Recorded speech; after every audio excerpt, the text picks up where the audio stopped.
dam ng Tupang. Ayan, pababa yan. Tapos pauwi na ako. Pakatarik. Ay, pero ayos lang, exercise. Ayan, galing ako sa Tupang Dam. Sweep pala, sweep, small water impounding project. Kasi dinedevelop namin yun at isasali namin sa contest. Alagyan namin ng mga kubo, mga upuan, tapos balak pa namin lagyan ng bangka. Hindi ko na video yung mismong sweep, nakalimutan ko. Dumadaan ako dito sa bundok. Ayan, pataas pa ulit yan guys. Ayan, tignan nyo, may mga ano dito, ano ba ito, mga kawayan, mga basta mga puno. Fresh ko dito. Ay, kapagod ba na talaga pagka kulang sa exercise. Ayan o, pakatarik nyan, pero kaya pa naman. Ayan, tapos yung mga hindi kasi nakakarating yung sasakyan dito eh. Nakakarating siguro yung mga malalakas, mga pangharabas, pero yung sasakyan ko kasi maliit lang, hindi kaya siguro kapag sementado. Ay, hirap magsalita bang hinihingal pala. So ayun guys, ayan bakit na ako. Kapagod. Tanghaling tapat, buti lang hindi masyadong mainit. Ayan ayan, overlooking ng bundok. Ayan, ganda diba? Doon ako galing. Ayan ayan yung bundok. Tapat nito ay sa Tupang, mismong kapilya na iglesia. Tapos sa likod doon bahay namin.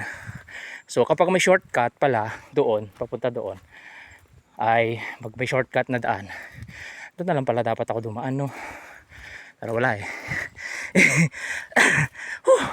Hingal guys, iikot ako sa sentro.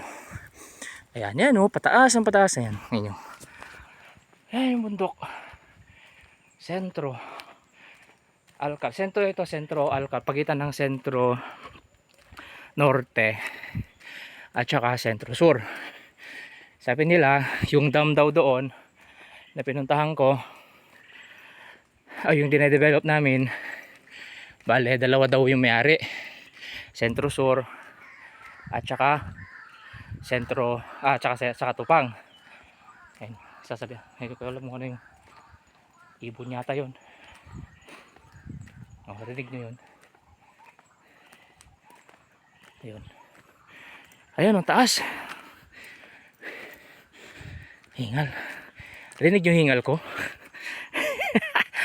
Ay, hingal na si Sek. Actually galing ako doon sa kanila, kila kapitan. Nandun kasi si Kap, gumagawa sila, nagpapirma ako ng mga documents ko. Eto, tricycle ni Kuya Sammy, yung chief bantay bayan namin. Tignan nyo guys, iniwan niya dito kasi hindi, ewan ko bakit iniwan niya. Pwede naman, ay hindi pa, pagpaakyat pala baka mahihirapan, so iniwan na lang. Ayun guys, ang ganda apakaganda ng Alcala. Yun, so malapit na ako guys doon sa pinakakalsada. Alabas ako nito sa may bagong DIY, bagong store, pero malayo pala lakarin ay, ayun na yung kalsada. Pagod. So yun, ay, actually maganda dito maglakad-lakad siguro pagka umaga jogging ka. Ayan, ito na kalsada.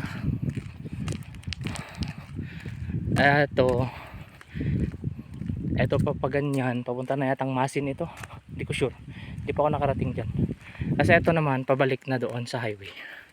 Ayan yung sasakyan ko. So yun, Yun lang guys. Bye bye.